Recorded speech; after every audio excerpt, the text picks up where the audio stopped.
ஆண்டவரும் இரட்சகருமாய் இயேசு கிறிஸ்துவின் நாமத்தினாலே இயேசு கிறிஸ்துவின் மகிமையான சுவிசேஷ பேரொளி என்கிற இந்த தொலைக்காட்சி நேயர்கள் யாவருக்கும் அன்பின் வாழ்த்துதலை தெரிவித்துக் கொள்கிறேன். நாட்களிலே கர்த்தராய் இயேசு கிறிஸ்து இந்த பூமியிலே இருந்தபோது அவர் எண்ணுக்கடங்காத அற்புதங்களையும் அதிசயங்களையும் செய்து வந்தார். மனுஷனுடைய கண்ணீர்களையும் கவலைகளையும் துன்பத்தையும் துக்கத்தை போக்குவதற்காகவே அவர் இந்த பூமியிலே நடமாடி திரிந்தார். அவர் செய்த அதிசயங்களை குறித்து நாம் தியானிப்பதற்கு காலங்கள் போதாது, உலகம் போதாது. ஆகிலும் இந்த நாளிலே ஒரு தேவனுடைய வார்த்தை உங்கள் மத்தியிலே முன்பதாக வைத்து நான் கடந்து போக விரும்புகிறேன். எஸ்ஐயா தீர்க்கதரிசன புஸ்தகம் 25வது அதிகாரம் 8வது வாக்கியத்தை நாம் வாசிக்க கேட்கலாம். அவர் மரணத்தை ஜெயமாக விளங்குவார். கர்த்தராகிய தேவன் எல்லா முகங்களிலும் இருந்து கண்ணீரை துடைத்து தமது ஜனத்தின் நிந்தையை பூமியில் இராதபடிக்கு முற்றிலும் நீக்கி விடுவார். கர்த்தரே இதை சொன்னார். ஆமா, கர்த்தர் சொன்ன ஒரு வார்த்தையை நாம் கேட்டோம். மரணத்தை அவர் ஜெயமாக விளங்குவார். கர்த்தராகிய தேவன் எல்லா முகங்களிலும் இருந்து கண்ணீரை துடைத்து தமது ஜனத்தின் நிந்தையை பூமியில் இராதபடிக்கு முற்றிலும் நீக்கி விடுவார். கர்த்தரே இதை சொன்னார். அப்படியானால் மரணத்தை ஜெயமாக விழுங்கின கர்த்தர் கண்ணீரை துடைக்கிற தேவன் என்பதை குறித்து நாம் இன்றைக்கு பார்க்கிறோம். லூக்கா எழுதின சுவிசேஷம் 7வது அதிகாரம் 11, 12 வசனங்களை நாம் வாசிக்கலாம். மறுநாளிலே அவர் நாயின் என்னும் ஊருக்கு போனார். அவருடைய சீஷர் அநேகரும் திரளான ஜனங்களும் அவருடனே கூட போனார்கள். அவர் ஊரின் வாசலுக்கு சமீபித்த போது மரித்து போன ஒருவனை அடக்கம் பண்ணும்படி கொண்டு வந்தார்கள். அவன் தன் தாய்க்கு ஒரே மகனாயிருந்தான், அவளோ கைம்பெண்ணாயிருந்தாள். ஊராரில் வெகு ஜனங்கள் அவருடனே கூட வந்தார்கள். ஆண்டவராய் இயேசு கிறிஸ்து ஒரு பெரிய பரிவாரங்களோடு சீசர்களோடு அவர் கலிலேயா நாட்டில் உள்ள நாயின் என்கிற ஊருக்கு வந்து கொண்டிருக்கிறார். ஆக இந்த நாயின் ஊரிலிருந்து ஒரு பவனியாக ஒரு திரள் கூட்டம் சோகத்தோடு கண்ணீரோடு வேதனையோடு அந்த கிராமத்தை விட்டு அவர்கள் ஊர்வலமாக வந்து கொண்டிருக்கிறார்கள். இவ்விதமாய் 2 கூட்டமும், ஒன்று ஜீவாதிபதியாக இயேசு கிறிஸ்து பவனியாய் வருகிற ஒரு திரள் கூட்டம், மற்றொன்று மரித்து போன ஒரு மனிதனை அடக்கம் பண்ணுவதற்காக தன்னுடைய தாயாகிய கைம்பெண் அழுது புலம்ப அவள் பின்பு அந்த கிராமத்தில் இருக்கிற வெகு ஜனங்கள் கண்ணீரோடு அந்த ஊர் எல்லையை விட்டு புறப்பட்டு அடக்கம் பண்ணுவதற்காக, ஒரு வாலிபனை அடக்கம் பண்ணுவதற்காக புறப்பட்டு வந்து கொண்டிருக்கிறார்கள். இந்த 2 கூட்டங்களும் ஒன்றை நெருங்கி கொண்டிருக்கிறதான வேளையில நடக்கிற ஒரு அற்புதம் என்ன? இந்த நாயினூர் ஒரு கைம்பெண்ணாய் இருக்கிறவனுடைய கண்ணீரை இயேசு அந்த ஊர் சந்திப்பில் பார்க்கிறார். அவளுடைய புலம்பலை அவர் கேட்கிறார். அவருடையதான அங்கலாய்ப்பை கேட்கிறார். அவள் வாழ்க்கையில ஒரு பெரிய வெறுமை, தனக்கு நம்பிக்கையாயிருந்த கணவன் மரித்து பல ஆண்டுகளாய்விட்டது. ஆக தன்னுடைய ஒரே குமாரனை ஆசையும் அற்புதமுமாய் அவள் வளர்த்து அவனை வாலிபனாக்கி கொண்டு வந்து நிறுத்தியிருந்தாள். ஆக திடீரென்று அவன் வியாதிப்பட்டு அவன் மரித்த போது இந்த கைம்பெண் அவள் வாழ்க்கையின் நம்பிக்கை இழந்து, இனி எனக்கு என்ன ஆதாரம் இருக்கிறது, இனிமேல் எனக்கு என்ன ஒரு நம்பிக்கை இருக்கிறது, நான் இந்த பூமியிலே வாழ்ந்து என்ன பயன், இனிமேல் என் வாழ்க்கை என்பதே இல்லை என்று சொல்லி அவள் தன்னுடைய துக்கத்தை அழுது கண்ணீரினாலே தன்னுடைய துக்கத்தை வெளிப்படுத்தி கொண்டிருக்கிறாள். இந்த ஊர்வலங்கள் ஒன்று சந்திக்க வந்து கொண்டிருக்கும் போது அவள் ஒருவேளை இவ்விதமாய் அழுது புலம்பியிருக்கலாம். தேவன் ஒருவர் இருக்கிறாரே, அவர் மேல் நம்பிக்கையாய் இருந்தனே, அவருக்கு விசுவாசமாய் நான் வாழ்ந்தனே, அவர் என்னுடைய கூப்பிடுதலை, என்னுடைய கெஞ்சுதலை, என்னுடைய கண்ணீரை காண்கவில்லையோ, தேவன் ஒருவர் இருக்கிறார் என்று நம்பியிருந்தேன் என்று புலம்பிக் கொண்டிருக்கலாம். ஆனால் இப்படிப்பட்ட உள்ளத்திலிருந்து இன்னைக்கு அநேகருடைய வாழ்க்கையில புலம்பல் உண்டாகிறது, கண்ணீர் வருகிறது, வேதனைகள் வருகிறது. இப்படிப்பட்டதான மக்களுக்குத்தானே கர்த்தராகிய தேவன் எல்லா முகங்களிலும் இருந்து கண்ணீரை துடைக்க தமது ஜனத்தின் நிந்தையை பூமியிலிருந்து நீக்கி போடுவதற்காகவே கர்த்தராகிய தேவன் இந்த உலகத்துக்கு மனுஷனாக வந்திருக்கிறார். ஆக அப்படிப்பட்ட கர்த்தராகிய தேவன்தான் அவர் மனுஷனாக அங்கே அந்த நாயினூர் விதவை கண்ணீரை கண்டு நெருங்கி வந்து கொண்டிருக்கிறார். வேதம் சொல்லுகிறது, லூக்கா 7வது அதிகாரம் 13வது 14வது வசனம், கர்த்தர் அவளை பார்த்து அவள் மேல் மனதுருகி அழாதே என்று சொல்லி கிட்ட வந்து பாடையை தொட்டார். அதை சுமந்தவர்கள் நின்றார்கள். அப்பொழுது அவர், வாலிபனே எழுந்திரு என்று உனக்கு சொல்லுகிறேன் என்றார். ஆக இங்கே நடக்கிற சம்பவம் என்ன? இரு கூட்டமும், ஒன்று ஜீவாதிபதியாகிய கர்த்தராகிய தேவன் இந்த உலகத்தில் மனுஷனாக வந்தபோது அவர் செய்த அதிசயங்களை, அற்புதங்களை கண்டு ஒரு திரள் கூட்டம் பவனியாக வந்து கொண்டிருக்கிறது. ஆக இந்த நாயினூர் விதவையின் கண்ணீரை அவர் கண்டபோது அவர் மனதுருகி அவள் அருகிலே வந்து அழாதே என்று அவள் சொல்கிறார். அதோடு மாத்திரமல்ல, கிட்ட வந்து பாடையை அவர் தொட்டார். அதை சுமந்தவர்கள் நின்றார்கள். அப்பொழுது அந்த பாடையிலே கிடத்தப்பட்டிருக்கிற வாலிபனை பார்த்து, வாலிபனே எழுந்திரு என்று உனக்கு சொல்லுகிறேன் என்று சொன்னார். உடனடியாக மரித்து போயிருந்த அந்த வாலிபன் எழுந்து உட்கார்ந்து பேசத் தொடங்கினான். அவனை அவன் தாயின் இடத்திலே ஒப்பு கொடுத்தார். அன்பு தேவனுடைய மக்களே, ஆண்டவராய் இயேசு கிறிஸ்துவுக்கு இந்த பூமியில் இருந்தபோது அவர் சொன்னார், நானே உயிர்த்தெழுதலும் ஜீவனுமாயிருக்கிறேன். ஆக அந்த நாயினூர் திரள் கூட்டம் மரித்தவனை அடக்கம் பண்ண கொண்டு வந்து கொண்டிருக்கிறது. பாடையை சுமந்தவர்கள் அங்கே நின்று கொண்டிருக்கிறார்கள். ஏன் அவர்கள் நின்றார்கள்? இன்னும் சில நிமிடங்களிலே அவனை அடக்கம் பண்ணி இருக்க வேண்டும். ஆக அவனை அடக்கம் பண்ணாமல் நின்றார்கள். இன்னைக்கு அநேகருடைய வாழ்க்கையிலே சுமக்கிறவர்கள், பாடையை சுமக்கிறவர்கள், மரணத்தை சுமக்கிறவர்கள் நிற்கபடியாக இயேசு கட்டளையிடுகிறார். அநேகருடைய துன்பத்தை சுமந்து அவர் தீர்த்தவர், துக்கங்களை சுமந்து தீர்த்தவர், பாடுகளை சுமந்து தீர்த்தவர், பாவத்தை சுமந்து தீர்த்தவர், சாபத்தை சுமந்து தீர்த்தவர். ஏன்? மரணத்தையே சுமந்து கொண்ட அந்த ஆண்டவராய் இயேசு கிறிஸ்து.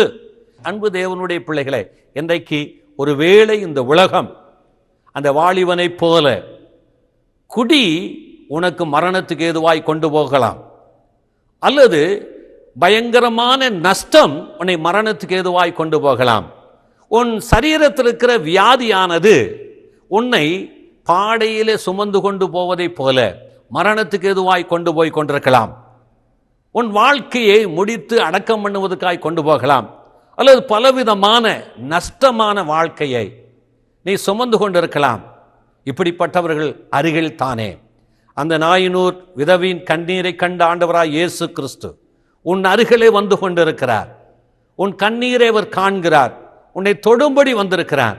அன்றைக்கு நம்பிக்கையை இழந்து போன, வாழ்க்கையை இழந்து போன, இனி வாழவே முடியாது என்று முடிவுக்கு வந்திருக்கிற அந்த விதவியின் அருகிலே ஆண்டவராய் இயேசு கிறிஸ்து வந்து, அவள் மீண்டும் வாழத்தான் வேண்டும், அவள் பூமியிலே மகிழ்ச்சியாய் இருக்க வேண்டும், அவள் தேவனுடையதான நாமத்தை துதிக்க வேண்டும் என்று அறிந்திருந்த கர்த்தர் அருகிலே வந்து அவர் சொல்கிறார், வாலிபனே எழுந்திரு. இந்த வார்த்தையை கேட்ட அந்த பிரேதமானது அவன் வாலிபனுக்குள்ளாக ஜீவாதிபதியாய் இயேசு கிறிஸ்துவின் ஜீவனுள்ள வார்த்தை பிரவேசித்த போது அவன் எழுந்து உட்கார்ந்து எல்லா ஜனங்களுக்கு மத்தியிலே பேசத் தொடங்கினான். அன்பு தேவனுடைய பிள்ளைகளே, உன்னையும் இந்த உலகத்திலே மரித்து போயிருக்கிற ஒரு வாழ்க்கை, கெட்டு போயிருக்கிற ஒரு வாழ்க்கை, ஜீவனற்றிருக்கிற ஒரு வாழ்க்கையை மீண்டும் மாற்றி ஒரு உயிர்த்தெழுந்த ஜீவனை உனக்கு கொடுப்பதற்கு ஆண்டவராய் இயேசு கிறிஸ்து வந்திருக்கிறார். அவரை விசுவாசிப்பாயா? அவரை தேடி வருவாயா? உன் வாழ்க்கையை அவருக்கு ஒப்பு கொடுப்பாயா? அந்த ஆண்டவராய் இயேசு கிறிஸ்து உன் கண்ணீரை துடைக்கிறவர். நம்பிக்கையற்ற உன் வாழ்க்கையை மீண்டும் உயிர்ப்பிக்கிற தேவன் உன்னை ஆசீர்வதிக்க போகிறார். நீ அவருடையதான சமூகத்தில் உன் இருதயத்தை ஒப்பு கொடுக்கும் போது அவர் உன்னை மாற்றுவார். அந்த இயேசுவின் இடத்துல வருவாயா? அவர் உன்னை ஆசீர்வதிக்கட்டும். எங்களை நேசிக்கிற அன்பின் பிதாவே, இந்த மகிழ்ச்சியான இந்த கால வேளையில் நாயினூர் விதவை கண்ணீரோடு நம்பிக்கை இழந்து தனக்கு இருக்கிற ஒரே மகன் மரித்தான் என்று அவனை அடக்கம் பண்ணுவதற்காக அவள் கதறி கண்ணீர் விட்டு அழுது கொண்டிருந்த அழுகையை கேட்டு கண்ணீரை கண்டு அருகிலே வந்து நம்பிக்கை இல்லாதவர்களுடைய வாழ்க்கையில் நம்பிக்கை உண்டாக்கும்படி, இழந்து போன அந்த வாழ்க்கை மீண்டும் உயிர்ப்பிக்கும்படி அந்த வாலிபனை உயிரோடு எழுப்பி அவன் பேசும்படியாக செய்த கர்த்தர் இன்றைக்கு எத்தனையோ பெற்றோர் குடியினாலும் அக்கிரமத்தினாலும் பாவத்தினாலும் மரித்து போயிருக்கிற தன்னுடைய பிள்ளைகளுக்காக கண்ணீர் விடுக்கிற பெற்றோருடைய கண்ணீரை பொழுது துடைப்பீராக. மீண்டும் அவர்களுடைய வாழ்க்கையில் நம்பிக்கை உண்டாகும்படி, தன்னுடைய குடும்பத்தை குறித்து நம்பிக்கை உண்டாகும்படி, பிள்ளைகளை குறித்து நம்பிக்கை உண்டாகும்படி கர்த்தராய் இயேசு கிறிஸ்து அவர்களுடைய வேண்டுதலை கேட்டு கண்ணீரை துடைத்து அற்புதங்களை செய்தரல வேண்டுமா ஜெபிக்கிறோம். வியாதியிலே, மரணப்பிடியிலே, சாபத்திலே, பாவத்திலே மூழ்கி கிடக்கிற ஒவ்வொருவரையும் கர்த்தர் உயிர்ப்பித்து அவர்களை மீண்டும் கர்த்தராய் இயேசு கிறிஸ்து நாமத்துக்கு முன்பாக சாட்சியாய் நிறுத்துவீராக. அதிசயங்களை செய்வீராக. இயேசுவின் மூலம் வேண்டிக் கொள்கிறோம் பிதாவே, ஆமென்.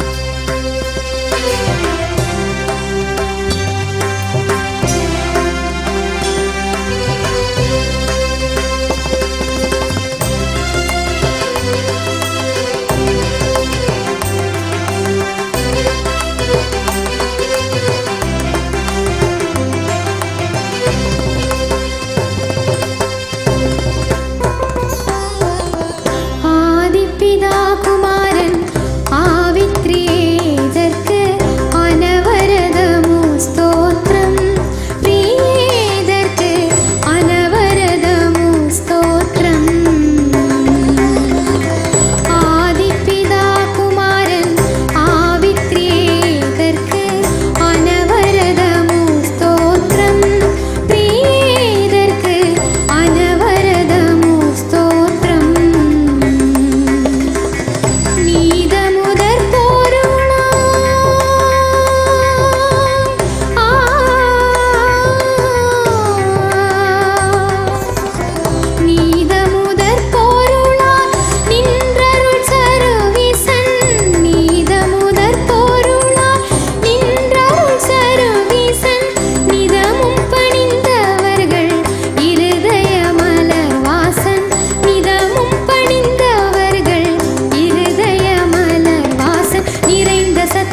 കെട്ടിയൊരു പാസസ താനിനി നീ സനി സനി പമ ഗമ സനി സനി പമ ഗമ ഗമ പ ഗമ പനി ഗമ പ ഗമ പ സ ഗമ പ ഗമ പനി ഗമ പ ഗമ പ സ സ ഗമ ഗമ പ മ പനി പനി സനി പമ പ ഗമ പ മ പനി പനി സനി സ ഗ സനി പ സ ഗ സനി സനി പനി പ മ പ മ ഗമ പനി സ ഗമ പനി സ ഗമ പനി സ ആദിപിതാ കുമാരൻ ആവിത്രിയേകർക്ക് അനവരതമു സ്തോത്രം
நீ வேண்டுமே.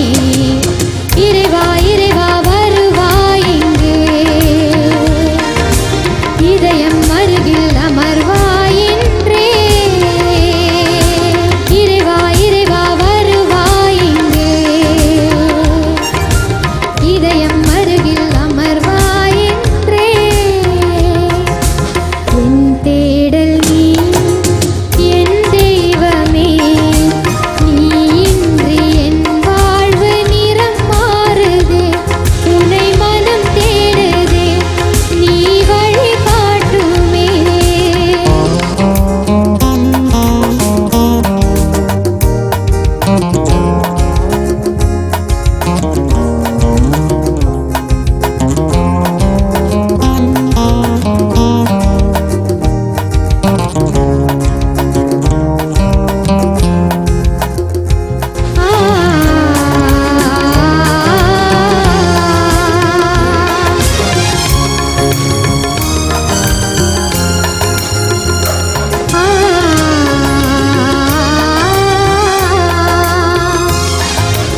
உன்னோடு நான் காணும் உறவானது உள்ளத்தை உருமாற்றி உனதாக்கிடும்.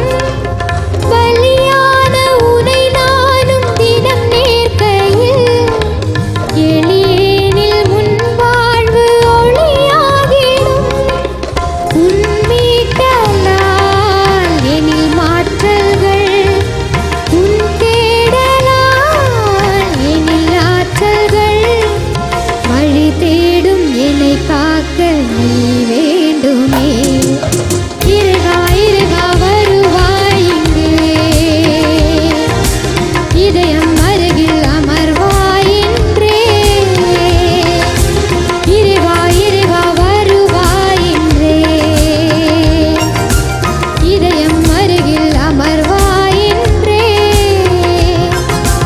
என் தேடல் நீ என் தெய்வமே, நீ இன்றி என் வாழ்வு நிறம் மாறுதே. உன்னை மனம் தேடுதே, நீ வழி காட்டுமே. எங்கள் சபையின் ஞாயிறு ஆராதனை நேரங்கள்: ஆங்கில ஆராதனை காலை 7 மணி முதல் 8:30 மணி வரை, தமிழ் ஆராதனை காலை 8:30 மணி, தெலுங்கு மற்றும் தமிழ் ஆராதனைகள் மாலை 7:30 முதல் 9 மணி வரையிலும் நடைபெறுகிறது. இவ் ஆராதனைகளில் பங்கு பெற்று இறையாசியை பெற்று மகிழுங்கள். மேலும் ஒவ்வொரு வெள்ளிக்கிழமை தோறும் பகல் 11 மணிக்கு உபவாச ஜெபமும் நடைபெறுகிறது என்பதை தெரிவித்துக் கொள்கிறோம். Reverend J. ஜோதி பிரகாசம், புதிய சுவிசேஷ கிறிஸ்தவ திருச்சபை, ராஜீவ் காந்தி சாலை, OMR, புனித தோமா தெரு, எகாட்டூர், சென்னை 130.